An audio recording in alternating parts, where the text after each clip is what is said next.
Praise the lord. దేవుని పరిశుద్ధ నామమునకు మహిమ కలుగునుగాక. మన ప్రభువైన యేసు క్రీస్తు వారి శ్రేష్టమైన నామములో మీ అందరికీ శుభములు, ఆశీర్వాదములు పలుకుతున్నాను. ఈ శుభ శుక్రవారమును గూర్చి, ఈ శిలువ ధ్యానములను గూర్చి చాలా విషయాలు, చాలా సంగతులు, లోతైన విషయాలు ఇదివరకు నేను ప్రకటించినటువంటివి యూట్యూబ్ ఛానల్లో మీకు లభ్యమవుతాయి. ఎవరైనా కొత్తగా నా వాక్యాన్ని విన్నట్లయితే సబ్స్క్రైబ్ చేసుకొని మా యొక్క ఛానల్ను మీరు ఫాలో అవ్వండి. సిలువను గూర్చి కానీ, క్రిస్మస్ను గూర్చి కానీ, పరమగీతమును గూర్చి, ప్రకటన గ్రంథమును గూర్చి, యెహెజ్కేలు గ్రంథమును గూర్చి, దాదాపుగా బైబిల్లో ఆదికాండం నుండి ప్రకటన గ్రంథం వరకు అవసరమైనవన్నీ కూడా, ఆధ్యాత్మిక జీవితానికి ఉపయోగకరమైనవన్నీ కూడా ఎన్నో సంగతులు ఇదివరకు నేను చెప్పి రికార్డ్ చేసి ఆన్లైన్లో ఉన్నాయి. మీరు వింటారని ఆశిస్తున్నాను. ఈరోజు కూడా సిలువను గూర్చి ధ్యానిస్తూ ఉంటే, యేసు ప్రభు యొక్క శ్రమలను గూర్చి ధ్యానిస్తూ ఉంటే, ఈరోజు ఒక ప్రత్యేకమైన విషయాన్ని మీతో మాట్లాడటానికి ప్రభువు నన్ను ప్రేరేపించారు. అదేంటి అనంటే, ఒక బైబిల్ వచనాన్ని మనం చదువుకుందాము. 2 వచనాలు చదువుకొని వాక్యాన్ని ధ్యానం చేద్దాము. మార్కు సువార్త 15వ అధ్యాయము 25వ వచనము. ఆయనను సిలువ వేసినప్పుడు పగలు 9 గంటలాయెను. ఈ మాట మీరు జ్ఞాపకం ఉంచుకోవలసిన సంగతి. మార్కు సువార్త 15:25.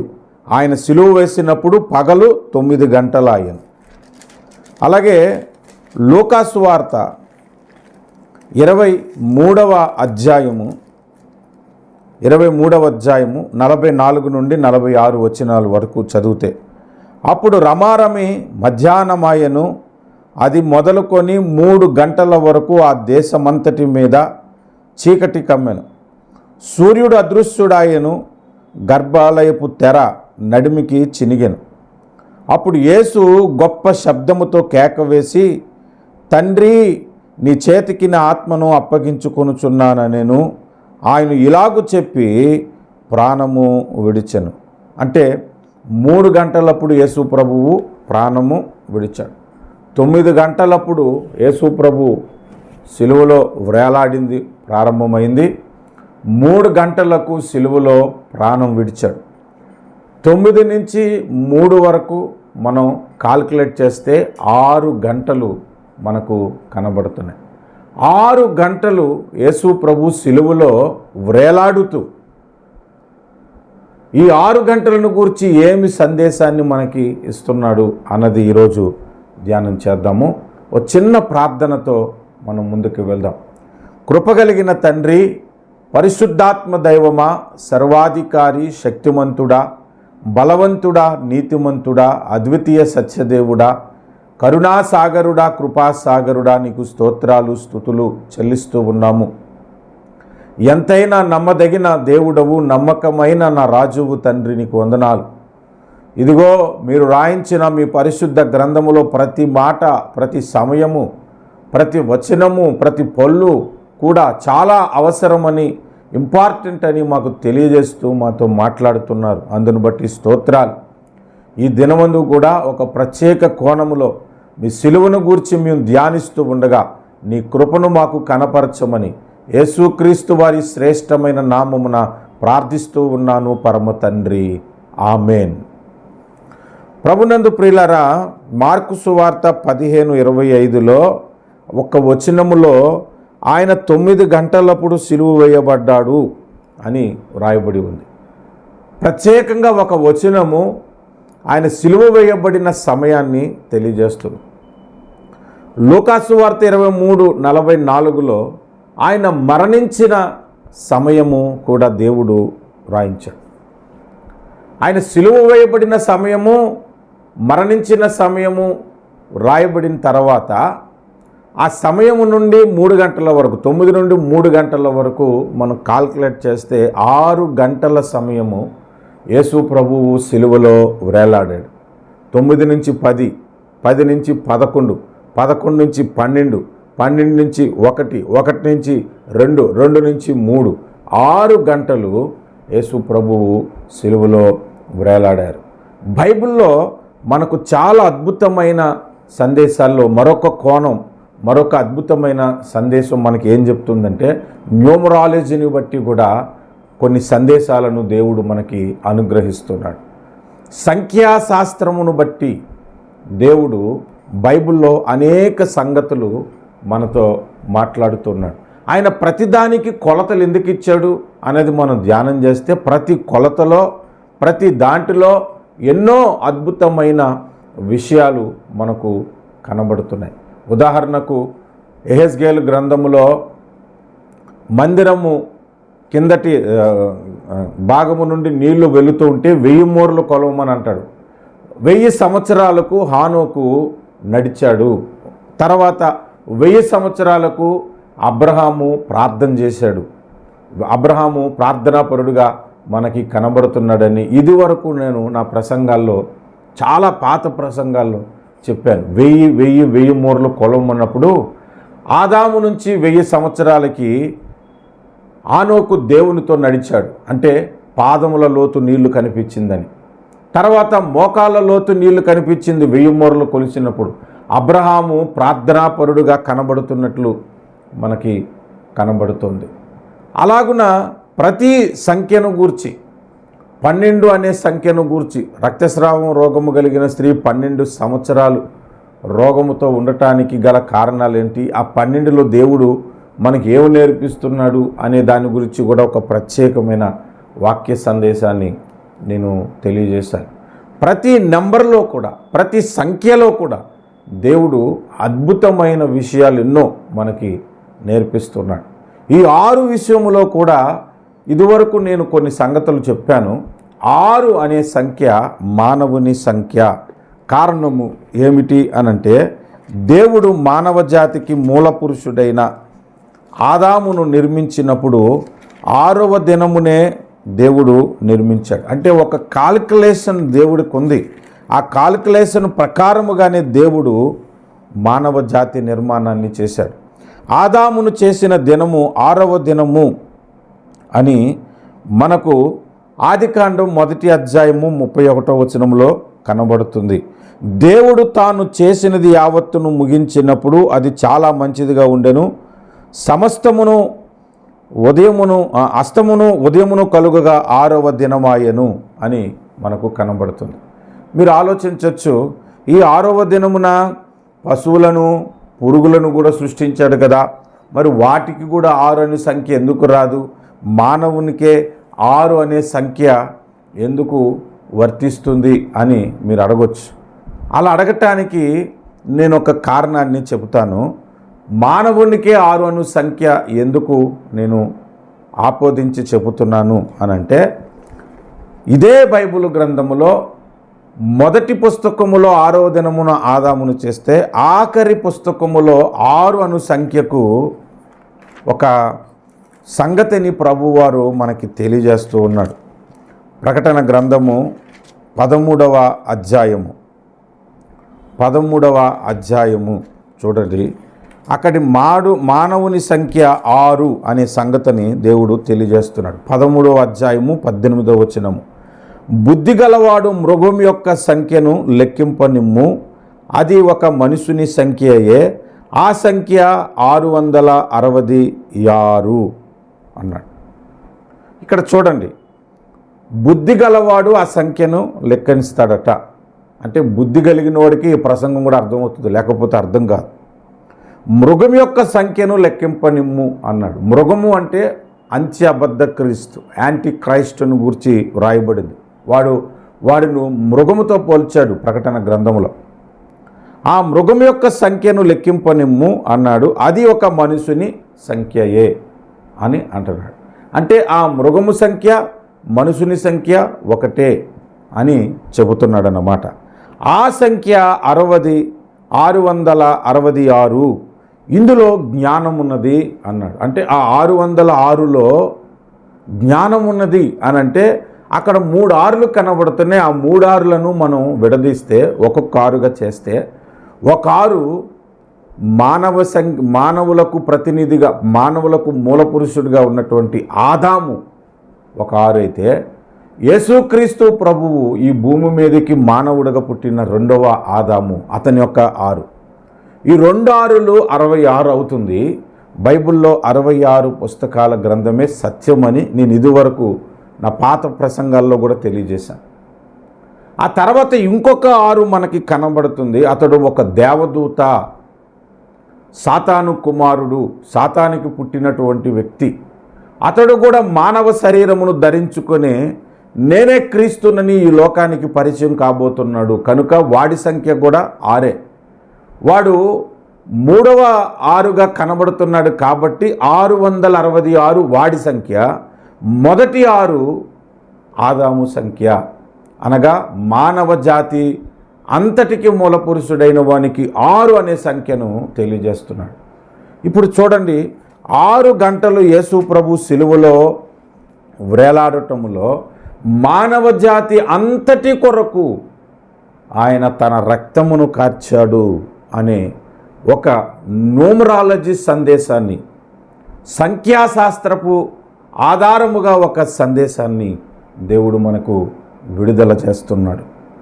మానవ జాతి అంతటి కొరకు ఆయన తన పరిశుద్ధ రక్తమును కార్చాడు అని మనకు ఒక పాఠాన్ని నేర్పిస్తున్నాడు. ఇది మొదటిగా ఒక పాఠంగా మనకు కనబడుతుంది. 6 గంటలు యేసు ప్రభు ఎందుకు సిలువలో వ్రేలాడాడు అని అంటే, మానవ జాతి అంతటి రక్షణ కొరకు, ఆదాము మొదలుకొని ఆఖరిగా ఈ భూమి మీద యేసు రాకడలో ఎత్తబడటానికి ముందుగా పుట్టిన వ్యక్తి ఎవరైతే ఉంటారో వాళ్ళందరి కొరకు కూడా యేసు ప్రభువు వారు రక్తము కార్చారు, సిలువలో శ్రమను అనుభవించారు అని ఒక పాఠాన్ని తెలియజేయటానికి 6 గంటలు ఆయన సజీవుడిగా సిలువలో వ్రేలాడాడు. 6 గంటల సమయం, ఉదయం 9 నుండి మధ్యాహ్నం 3 గంటల వరకు. అంత మాత్రమే కాదు, ఈ 6 అనే విషయంలో మరొక సంగతి ఉన్నది. మానవుడు బంధింపబడిన 6 పాపాలు. 6 పాపాలంటే పాపాలు చాలా ఉన్నాయి. ఆ పాపాలన్నీ కలిపితే 6 భాగాలు అవుతాయి. 6 పాపాలే విస్తారముగా మనుషులు చేస్తూ ఉంటారు. ఆ 6 పాపాలను గూర్చి కూడా ప్రత్యేకమైన ఒక సందేశం నేను గతంలో చెప్పాను. అయినా ఒకసారి మీకు నేను జ్ఞాపకం చేస్తాను. మొట్టమొదటి పాపము రహస్య పాపములను అని చెప్పుకోవాలి. పాపములను 6 భాగాలు చేస్తే రహస్య పాపములు. 90వ కీర్తన 8వ వచనములో, నీ ముఖకాంతిలో మా రహస్య పాపములు కనబడుచున్నవి అని బైబిల్ చెబుతుంది. మనుషుడు చేసే పాపాలు రహస్యముగా ఉంచుకుంటాడు, ఎవరికి తెలియదు అనుకుంటాడు. దానిని రహస్య పాపాలు అన్నాడు. అది ఆయనకి తప్ప ఇంకెవరికి తెలియదు. ఒక్కోసారి వాళ్ళకి కూడా అది పాపమని తెలియదు. దేవుని ముఖకాంతిలోనే అది పాపమన్న సంగతి అర్థమవుతుంది. 6 పాపాలలో మానవ జాతి బంధింపబడితే అందులో మొదటిగా మనం ఆలోచిస్తే రహస్య పాపములు అని. రెండవది పొరపాటున చేసే పాపాలు కొన్ని ఉంటాయని లేవికాండము 4వ అధ్యాయం 22వ వచనంలో కనబడుతుంది. పొరపాటున అంటే పాపము చేయాలనుకోలేదు, కానీ పొరపాటున జరిగిపోయింది. అది పొరపాటు పాపాలు అని దానికి పేరు. మొదటిదేమో రహస్య పాపాలు, రెండవదేమో సంఖ్యాకాండం 4:22 వచనం ప్రకారంగా పొరపాటున చేసే పాపాలు మానవుని బంధించే. మూడవది మార్కు సువార్త 3వ అధ్యాయం 29వ వచనంలో మనకు కనబడుతుంది, పరిశుద్ధాత్మను దూషించువాడు నిత్య పాపము చేస్తూ ఉన్నాడు అని. నిత్య పాపం అంటే ఇంకా ఆ పాపానికి క్షమాపణే ఉండదు అన్నమాట. నిత్య పాపము అంటే ఒకవేళ యేసు రక్తాన్ని ఆశ్రయించి పరలోకానికి వచ్చిన పరిశుద్ధాత్మను దూషించినందుకు నిత్యత్వం అంతా తన మహిమలో తక్కువ స్థాయిలోనే ఉంటాడు. అందుకే అది నిత్య పాపం అయ్యింది. దానికి క్షమాపణ లేని పాపం అని కూడా పేరు పెట్టచ్చు. ఇది మూడవది. కొంతమంది దేవుని ఆత్మను దూషించి నిత్య పాపమునకు గురైపోయినటువంటి వారు ఉన్నారు. నాలుగవది మనం చూస్తే మొదటి యోహాను పత్రిక 5వ అధ్యాయము 17వ వచనములో మరణకరము కాని పాపములు మరణకరమైన పాపములు, మరణకరమైన పాపము అని అక్కడ వ్రాయబడి ఉంది. అంటే మరణకరము కాని పాపములు కొన్ని ఉన్నాయి. అవన్నీ కలిపి ఒక గుంపుగా, ఒక పాపముగా మనం దాన్ని పరిగణలోకి తెస్తే అది 4వదిగా మనకు కనబడుతుంది. మరి మరణము కాని పాపం అన్నాడు కదా, అదేంటి? మరణకరమైన పాపం అన్నాడు కదా, మరి అదేంటంటే అదే నిత్య పాపము, పరిశుద్ధాత్మను దూషించే పాపం. ఆ రెండు ఒకటే అక్కడ. 5వదిగా హెబ్రీ పత్రిక 12వ అధ్యాయం 1వ వచనములో సులువుగా చిక్కులు పెట్టు పాపములు అని రాయబడి ఉంది. సులువుగా చిక్కులు పెట్టే పాపములు అంటే ఏంటో కూడా నేను గతంలో వివరించాను. సింపుల్గా మనం ఆలోచిస్తే దానికి ముందు అధ్యాయము ప్రకటన హెబ్రీ పత్రిక 11వ అధ్యాయంలో భక్తుల సమూహమును గూర్చి రాస్తూ 12వ అధ్యాయంలో ఇంత గొప్ప సాక్షి సమూహము మనకు ఆవరించి ఉన్నందున క్రీస్తు వైపు చూచుచూ ఓపికతో పరిగెట్టుదాము, సులువుగా చిక్కులో పెట్టు పాపము నుండి తప్పించుకుందామను మాట్లాడుతున్నాడు అక్కడ. అంటే యేసు వైపు చూడకుండగా భక్తుల వైపు చూడటము, భక్తులను యేసుతో సమానంగా ఎంచి భక్తులను యేసు ప్రభువుతో సమానులుగా కాకుండా యేసు ప్రభువుకు మించి మాట్లాడటము సులువుగా చిక్కులు పెట్టే పాపములతో, ఆ పాపముతో సమానమని మనకు అక్కడ తెలియజేయబడుతుంది. 6వదిగా 19వ కీర్తన 13వ వచనములో దురాభిమాన పాపము, లేని అభిమానమును అభిమానం ఉన్నట్లు మాట్లాడటం, అధికముగా అభిమానించటము కూడా పాపమని మనకు తెలియజేస్తుంది. 6 పాపాలు మానవ జాతిని చాలా రకాలుగా వేధిస్తూ ఉన్నాయి. చాలా విధాలుగా ఈ 6 పాపాలు మానవ జాతిని బంధించి ఉన్నాయి. ఈ 6 పాపముల నుండి కూడా యేసు ప్రభు మనలను విడిపించుట కొరకు సిలువలో తన రక్తమును కార్చాడు. అందుకే 6 గంటల సమయము ఆయన సిలువలో నలిగిపోయాడు. 6 గంటల సమయము సిలువలో ఆయన రక్తము కార్చటం చేశాడు. ఇది 2వదిగా మనం నేర్చుకోవలసిన పాఠం. 3వ పాఠము నేను చూస్తున్నాను, మీకు చెప్తున్నాను. మనిషి భక్తి జీవితంలో ఎక్కవలసిన మెట్లు 6 ఉన్నాయి. ఆ 6 మెట్లు ఎక్కటానికి ఆయన శిలువ శ్రమలు మనకి అవసరం. అందుకే 6 గంటలు సిలువలో ఆయన నలిగిపోయాడు. ఏంటా మెట్లు అనంటే ఆదికాండంలో 1వ అధ్యాయము 6 దినాల సృష్టిలో మనకు దేవుడు తెలియజేస్తూ ఉన్నాడు. దయచేసి ఒక్కసారి మనం చూద్దాం. 1వ దినమున చీకటి నుండి వెలుగులోనికి తీసుకొచ్చాడు మనల్ని.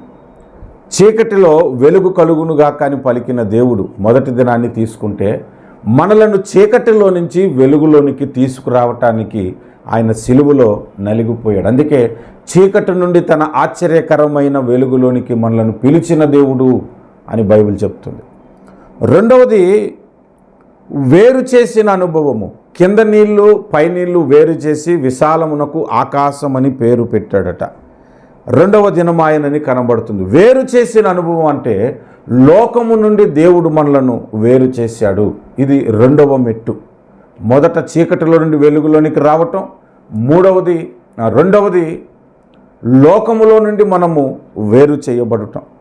3వది ఆయన వృక్షములను సృష్టించాడు, ఫలవృక్షములను. 3వది మనం కలిగి ఉండాల్సింది ఏంటంటే ఫలించుట ఫలించుట. మారు మనసు పొందామని చెప్పుకొని బాప్తిసం పొందటానికి వస్తున్న వారందరికీ మీరు మారు మనసుకు తగిన ఫలము ఫలించుడి, లేని ఎడల చెట్లు వేరుని వద్దన గొడ్డలి ఉంచబడి ఉన్నది, నరికి వేయబడునని బాప్తిస్మం ఇచ్చి యోహాను మత్తయి సువార్త 3వ అధ్యాయంలో చెబుతున్నాడు కదా. అంటే 3వ మెట్టు భక్తిలో ఫలించుట అనే అనుభవం. 4వది వెలుగిచ్చే నక్షత్రాలను సూర్యచంద్రులను దేవుడు సృష్టించాడు. ప్రతి భక్తుడు కూడా ఇతరులను వెలిగించే విధముగా, ఇతరులకు ప్రకాశించే విధముగా మనం బ్రతకాలి అంట. బుద్ధిమంతుడైతే ఆకాశమందలి నక్షత్రములను పోలి ఉండును అని బైబిల్ చెప్తుంది కదా. ఇతరులకు వెలిగించే అనుభవము 4వ మెట్టు భక్తిలో. 5వది ప్రత్యేకంగా చేపలను పక్షులను సృష్టించాడు. చేపలు సముద్రంలో ఉంటాయి, ఆ నీటిలో ఉన్నా కూడా ఆ ఉప్పు ఆ చేపలోనికి రాదు. పక్షులు భూమికి ఆకర్షించబడవు, ఆకర్షణను తృణీకరించి ధిక్కరించి పైకి అవి ఎగురుతాయి. అలాగే భక్తిలో పాపమును అను ఈ లోకములు జీవిస్తున్న పాపము మనకి అంటకుండగా జీవించే భక్తి జీవితము 5వ మెట్టు. ఇంకా 6వ మెట్టుకు వస్తే దేవుడు తన స్వరూపములో మనిషిని చేశాడు. 6వ మెట్టు మనకేంటంటే నేర్పిస్తుంది, మనము క్రీస్తు స్వరూపములోనికి మలచబడుట కొరకు. ఈ 6 మెట్లు భక్తిలో మనము ఎదగటానికి 6 గంటల సేపు క్రీస్తు సిలువలో నలిగిపోయాడు. మీకు ఒక విషయాన్ని నేను చెప్తాను, మీరు గమనించండి. యేసు రక్తములో మన పాపములన్నీ పోతే, ఆయన చేకోసుకున్న కూడా ఆయన రక్తము పరిశుద్ధ రక్తమే కాబట్టి భూమి మీద చిందింపబడుతుంది. అలాగా సింపుల్గా ఒక చేయి కోసుకొని ఆయన రక్తాన్ని కార్చి మనలను పాపము నుండి విడిపించవచ్చు. కానీ ఆయన స్వరూపము మనకి రావాలి అని అంటే సిలువలో ఆయన స్వరూపము కోల్పోయిన వాడిగా మనకు కనబడుతున్నాడు. సొగసైనను స్వరూపమైనను లేనివాడుగా కనబడుతున్నాడు. అంటే ఆయన సిలువలో ఆ సొగసైనను స్వరూపమైనను లేనివాడుగా కనబడటము మనకు ఆ స్వరూపాన్ని మనకి తిరిగి ఇవ్వటం అన్నమాట. ఆ స్వరూపము మన ఎందుకు కనబడట కొరకే, ఆ క్రీస్తు స్వరూపము ఆ దేవుని పోలిక మనలోనికి కనబడట కొరకే 6 మెట్టులు ఎక్కితే 6వ దినమున మానవుణ్ణి దేవుని స్వరూపములో దేవుడు సృష్టించాడు. కనుక 6 గంటలు యేసు ప్రభు సిలువలో ఉండటానికి మరొక కారణము, భక్తిలో మనము 6 మెట్టులు ఎక్కాలి. 6వ మెట్టు క్రీస్తు స్వరూపములోనికి మనము మలచబడుట కొరకు ప్రభువు సిలువలో నలిగిపోయాడు. ఇది 3వది. మొట్టమొదటిది మనం ఏం చెప్పుకున్నామంటే 6 అనే సంఖ్య యేసు ప్రభువుకి సంబంధించింది, మానవుని సంఖ్య అని తెలియజేసుకున్నాం. 2వది మానవుడు బంధింపబడిన 6 పాపముల గురించి తెలుసుకున్నాం. 3వది భక్తిలో మనం 6 మెట్లు ఎక్కాలనే సంగతి తెలుసుకున్నాం. 4వ విషయం చెప్పి నేను ముగిస్తాను. సంఘము పరిపూర్ణత కొరకు 6 గంటల సమయము క్రీస్తు సిలువలో వ్రేలాడాడు. సంఘము పరిపూర్ణము కావటానికి 6 పునాది రాళ్ళు మనకి అవసరమయ్యాయి. హెబ్రీ పత్రిక 6వ అధ్యాయము 1వ వచనము నుండి మనం చూస్తే, కాబట్టి నిర్జీవ క్రియలను విడిచి మారు మనసు పొందుటయు 1, దేవుని యందు విశ్వాసమును 2, బాప్తిస్మములను గూర్చిన బోధయు 3, హస్త నిక్షేపమును 4, మృతుల పునరుద్ధానమును 5, నిత్యమైన తీర్పు 6, అను పునాది మరలా వేయక అన్నాడు. అంటే పునాది ఏంటి? భక్తి జీవితానికి సంఘానికి అవసరమైన పునాది ఏంటి అనంటే ఈ 6: మారు మనసు, దేవుని యందు విశ్వాసము, బాప్తిస్మము, హస్త నిక్షేపణము, మృతుల పునరుద్ధానము, నిత్యమైన తీర్పు. వీటిని గూర్చి మనకు అవగాహన కలగాలి. వీటిని గూర్చి సంపూర్ణ అవగాహన మనము తెచ్చుకొని ఆ భక్తి జీవితాన్ని మనం చేస్తే పరిపూర్ణత అనేది మనకు వస్తుంది. అందుకే పునాది బోధ కూడా 6గా దేవుడు విభజించాడు. భక్తిలో ఎదగటమును కూడా 6గా విభజించాడు. మానవుని బంధించిన 6 పాపాలను కూడా దేవుడు మనకి తెలియజేశాడు. ఇక్కడ మీరు గమనించండి, మనం పరిపూర్ణము చెందుట కొరకు క్రీస్తు సిలువలో 6 గంటల సమయము వ్రేలాడాడు. న్యూమరాలజీ అందుకే చెబుతున్నాను, సంఖ్యాశాస్త్రములో కూడా దేవుడు ఎన్నో గొప్ప ఆధ్యాత్మిక మర్మాలను ఏర్పాటు చేశాడు. ఈ 6 గంటలలో దేవుడు చేసిన గొప్ప కార్యాలు మన భక్తి జీవితానికి పరిపూర్ణతను తీసుకొస్తున్నాయి. మనం పరిపూర్ణముగా పాపముల నుండి విడుదల పొందుతున్నాం. పరిపూర్ణమైన స్థితిలోనికి మనము ఎదుగుతున్నాము. ఇది ప్రభు మనకి నేర్పుతున్న ఒక పాఠం. కనుక నేను చెప్పబడిన ఈ సందేశాన్ని బట్టి ప్రతి పాపము నుండి మనం విడుదల పొంది భక్తిలో క్రీస్తు స్వరూపములోనికి మనము మలచబడి పరిపూర్ణులం అవ్వాలని దేవుడు ఇష్టపడుతున్నాడు. కనుక ఆ పరిపూర్ణతను మనకి ఇవ్వుట కొరకే 6 గంటల సమయము ఆయన సిలువలో నలిగిపోయాడు. దేవుడు మనకిచ్చిన ఈ సందేశాన్ని బట్టి, ఈ గుడ్ ఫ్రైడే సందేశాన్ని బట్టి ప్రభువుని స్తుతిస్తూ ప్రార్థన చేద్దాము. రండి, ప్రార్థనలో నాతో పాటు ఏకీభవించండి. ప్రభు చిత్తం అయితే ఇంకో 2-3 వర్తమానాలను ప్రభు నాకు బయలుపరిచారు. అవి కూడా మీ ముందుకు తీసుకురావటానికి గుడ్ ఫ్రైడే లోపు ప్రయత్నిస్తాను. నా కొరకు ప్రార్థించండి. ప్రేమ కలిగిన మా తండ్రి, నమ్మకమైన నా ప్రభువా, కరుణా సంపన్నుడా, కృపా సాగరుడా, అద్వితీయ సత్యదేవుడా, మహిమయు ఘనతయు ప్రభావములకు యోగ్యుడా, నీకు వందనాలు. మీరు సిలువలో వేలాడిన 6 గంటల సమయములో కూడా అద్భుతమైనటువంటి విషయాలను మాకు తెలియజేసి మమ్మలను మీరు బలపరిచినందుకు స్తోత్రాలు చెల్లిస్తూ ఉన్నాం. మీరిచ్చిన ఈ దైవ సందేశాన్ని బట్టి, ఆధ్యాత్మిక సందేశాన్ని బట్టి మీకు కృతజ్ఞతలు చెల్లిస్తున్నాం ప్రభువా. ఈ వర్తమానం వింటున్న వారు పరిపూర్ణతలోనికి రావటానికి కృప చూపండి. నీ స్వరూపంలోనికి చెక్కబడటానికి సహాయం చేయండి దేవా. నీ కృపను అనుగ్రహించి మహిమ తెచ్చుకున్నామని నజరేయుడగు యేసుక్రీస్తు నామమున ప్రార్థిస్తున్నాము పరమ తండ్రి. ఆమేన్. Please subscribe to our channel, press the notification button and like our videos. Thank you for watching.